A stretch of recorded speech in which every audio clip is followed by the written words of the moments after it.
Welcome back. So this is part 2 of using the red and blue cutouts.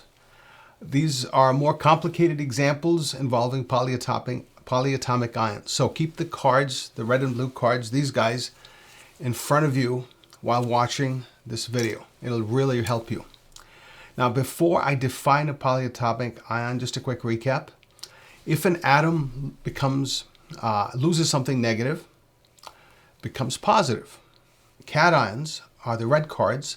So from your perspective, the important thing is there are more protons than there are electrons for this ion.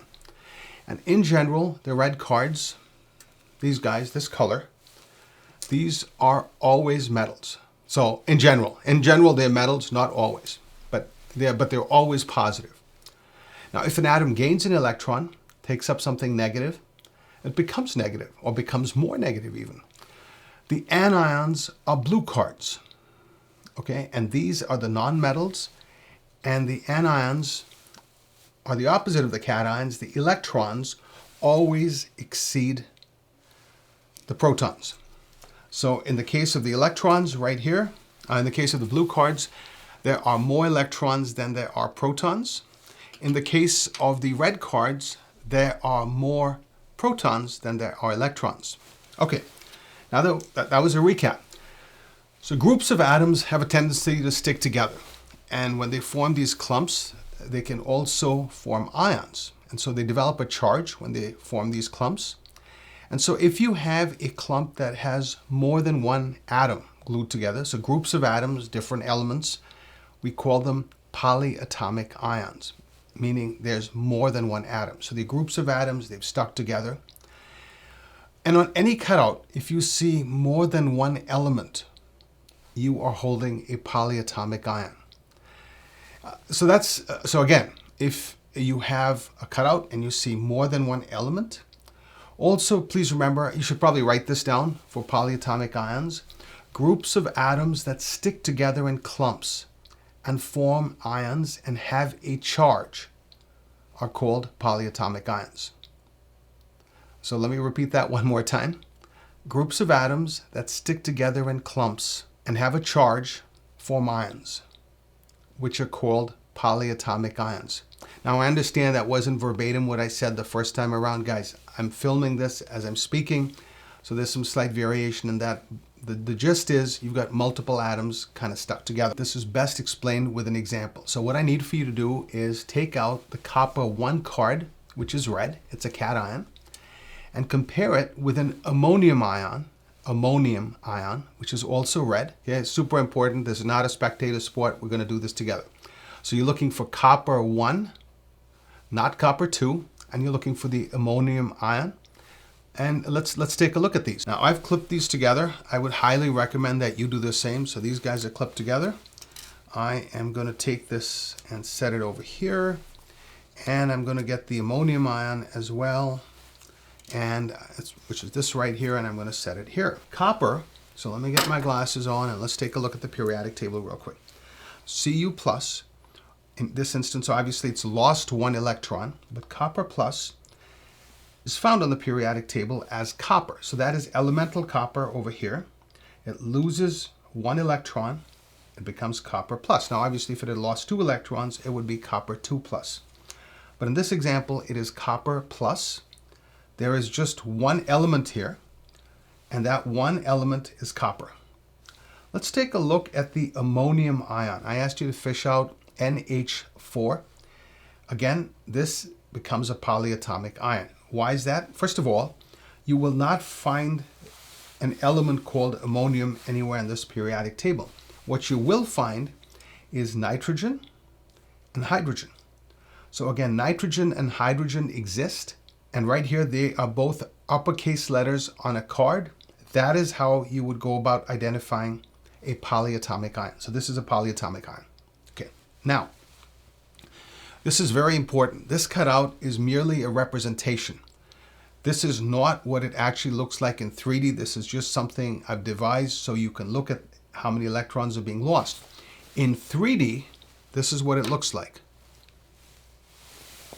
Okay, I want to make sure you see this in 3D. I'll try and see if I can get the camera up above to get it in 3D as well. So this is the 3D version of the ammonium ion. So this scrap in 3D actually looks very different. These are the 4 hydrogens right here, and right smack dab in the center is the blue nitrogen atom. So you've got the nitrogen atom and you've got the 4 hydrogens. Okay. So that is a 3-dimensional representation, but let's say you wanted to write it in 2D. This is how you would do that. Let me just show you. So again, we're just talking about the ammonium ions. So we're not discussing copper at all here. This is the ammonium ion, and I'm just going to show you how this is written. So right smack dab in the center, we're going to have nitrogen. Okay, and you're going to have 4 hydrogens surrounding it. This is a 2-dimensional version of what I just showed you, which was this right here. This is the 3D version. This is just the representation of it on the card, and this is the 2D version of the nitrogen atom surrounded by 4 hydrogen atoms. Now, this whole thing has a charge, so you usually, how you write this is you put these square brackets around it, and it has a charge of +1, as shown right there. How many protons does it have total? Well, it has 11 protons right here. So these are the 11 protons that you would imagine if you added up the protons for nitrogen and the 4 hydrogens. Interestingly though, it has only 10 electrons. And this is why it has a charge. It's formed a clump, but for some reason it has lost an electron. So that is not something you can predict. That's something you just need to learn looking at this card from the positive charge on here. But there are 11 protons, 10 electrons, and this is a polyatomic cation. Keep in mind, one caveat in this example, there is no metal, but the hydrogen kind of behaves like one, and so it does work as a cation, and it is ionic. Now let's take a look at another example. I'm going to ask you to please fish out the oxide ion and the sulfate ion. So we're looking at the oxide ion and the sulfate ion. The oxide ion, again, is an oxygen that has snagged 2 electrons right here. So it has grabbed 2 electrons. All of a sudden, it is now negative. It has a charge of 2-. If you look on the periodic table, which is right here as well, there's oxygen for you right there.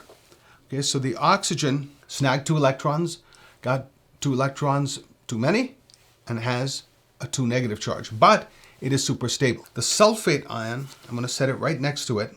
Right here, you've got the sulfur, and you've got 4 oxygens. How do you know it is a polyatomic ion? That is because there's a sulfur, uppercase S, uppercase O. Furthermore, if you look on this periodic table and you went looking for sulfate, you're never going to find it because it does not exist with those 2 together as an element. So it's sulfur combined with 4 oxygen atoms to form an anion called sulfate. And remember, blue card represents that it is negative. So let's talk a little bit more about the sulfate ion. Let me fish out something where you can see this. Okay, so again, the sulfate ion, this is just being represented by me on a scrap of paper that you now have. It's got sulfur and oxygen, but this does not represent this. It's sulfur and oxygen, 4 oxygens, but this does not represent a 3-dimensional structure. The cutout is merely a representation of this formula. That's it. So if you look at it in 3D, this is what it looks like. It's pretty wild. These are the 4 oxygens right here. 1, 2, 3, 4. Okay, again, this is in 3D. And by the way, these models are 3D, but there's a specific type of model. It's called a space-filling model. So this is in 3D, and we're going to try and interpret this and work on it in 2 dimensions next. So here we go. This is the 2-dimensional version right here of this right here. So again, let me see if the overhead camera can capture this. This is the 3-dimensional version. This is merely the formula being represented on a piece of paper, And this right here is a two-dimensional representation of this. So right in the center, we've got sulfur. And we've got 4 oxygens surrounding it. Okay. Now, you're going to have to do a little bit of math here because I'm going to give you some numbers. The number of protons is 48. Okay, how did I come up with that? I looked at oxygen. Okay, and oxygen has 8 protons and 8 electrons. Sulfur has 16 protons and 16 electrons. So if I add up 16 plus 32, 8, 8, 8, 8, plus 16, I end up with 48 protons. And please remember, these are atoms stuck together. Okay, so in the center, you've got the sulfur, you got 4 oxygen atoms around it. So this has got 48 protons. This is the positive part. Now here's the deal. When you look at this card, you realize it's 2 minus. Therefore, it must have 2 additional electrons. So because it has a 2 negative charge. So the 2 negative charge for this is going to lead us to, with the 2 negative charge, it's going to lead us to 50 electrons. So let me repeat that. It gets a little confusing. And remember, the electrons are negative and the protons are positive. Okay, how we know it's got 50 is because when you look at this right here, there is a 2 negative charge. The 2 negative charge means it has 2 electrons more than the protons.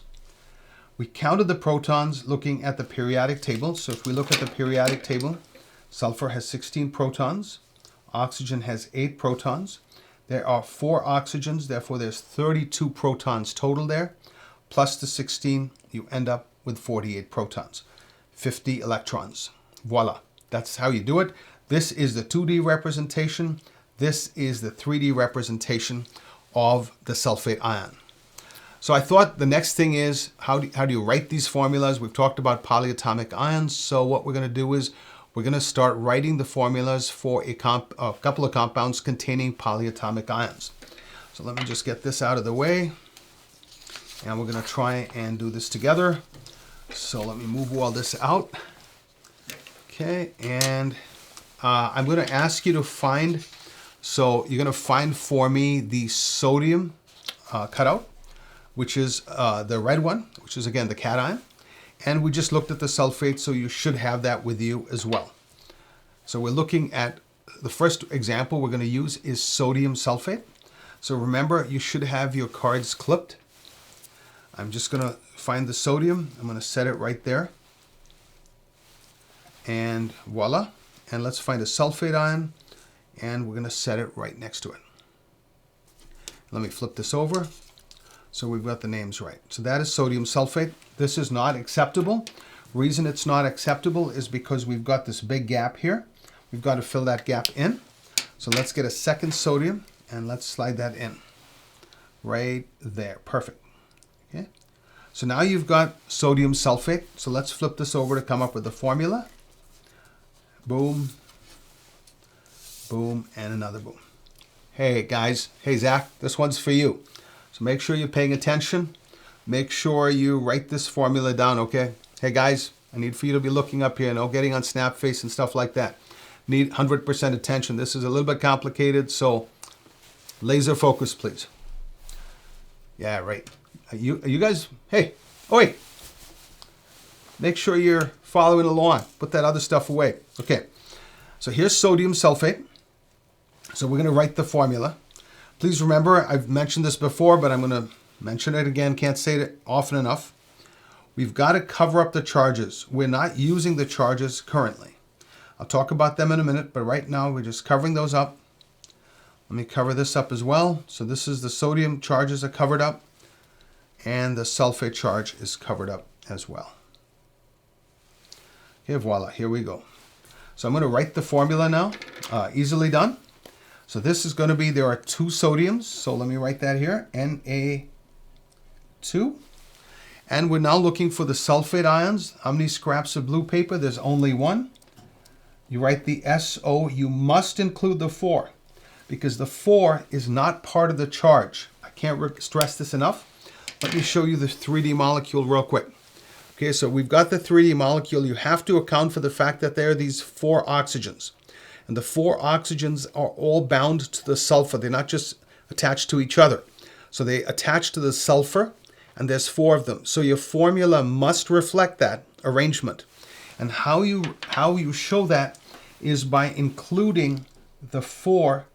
And since there's only one scrap, you can write it as Na2SO4. You need to make sure that these charges are balanced. So what's on the left-hand side? You have 2 positives. You've got to make sure that you have a negative, 2 negatives, a 2 negative on the left-hand side. So it cannot be that you only use 1 sodium ion because the charges will not the charges won't be balanced.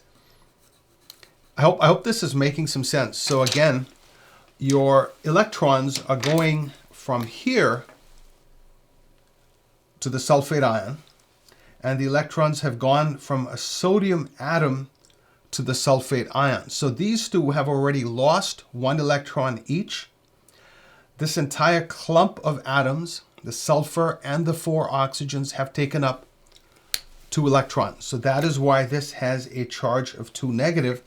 But again, please keep in mind that there's been a movement of electrons from here to here, here to here, and that has already happened because this has these 2 have positive charges, and that has a negative charge. Okay, so let's do another example. This is a slightly more complicated example.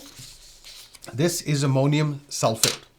So I'm just going to move all this out. This time I'm not going to cover the charges. Ammonium right there, and the sulfate ion is right there. So always start out, it's just I'm so familiar with these, but always start out by lining them up, making sure the name is correct. Ammonium, cation, anion is sulfate. Perfect. Flip them over. You've got a problem here because there is a gap. You cannot have a gap. We've got to fill that gap in. We grab another one. Now, please identify the polyatomic ions. It turns out nitrogen, hydrogen, that is polyatomic. Sulfur, oxygen, that is polyatomic as well. So now you've got a cation that's polyatomic and an anion that's polyatomic. So both of your ions are polyatomic ions. So you have to treat this a little bit differently, and I'm going to walk you through this step by step. Super important. Please pay attention. And I know I was calling out Zach, but I hope all of you are paying attention. Alex, you too. Okay? So here we go. So you write that down, exactly what's on the scrap of paper. You are ignoring the charge. You must include the number, ignore the charge. Again, you don't care about the charge, but you need to have these numbers written down. The reason for that, the charge is separate from how many atoms of hydrogen and nitrogen you've got here. So this model, the 3-dimensional model that we're looking at, needs to be represented in that formula, and it is. But here's the kicker. There's 2 cards.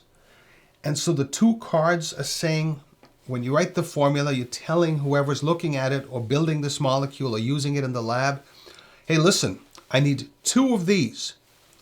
And so how you represent that is parentheses 2. So we've got those 2 taken care of. Beautiful. Now we look at the sulfate ion. SO4 2-, this is polyatomic. SO4, we ignore the charge. So please remember again, we are not messing around by writing the charge, so we ignore this charge. We are keeping the number on the bottom. So we're saying, we're writing this, we're showing the person reading the formula that the sulfur has 4 oxygens attached to it like that. So I'm hoping you can see this. The 4 oxygens attached to that sulfur molecule smack dab in the middle. So that's what this formula represents. And because there is only 1 blue card, we would not put parentheses around it. So please keep this in the back of your mind. You do not write the parentheses around it. So I'm just going to show you if you wrote it like this. So if you wrote this like this, that would be wrong. Okay, so very important that this is the correct version. This is the correct version. Please do not put that 1 in, even for a polyatomic ion. We always ignore it. Hope this was useful. Okay, so these are slightly more complicated examples. We'll pick some more up. Do me a favor, if you found this helpful, smack that like button, pay it forwards. If there's somebody else you know that's having a tough time with these and you've understood it, help them. It'd be outstanding if you could do that. And it's also a great way of learning this. Lastly, just remember, guys, if it ain't chemistry, it's just stamp collecting. I'll see you on the other side. Bye.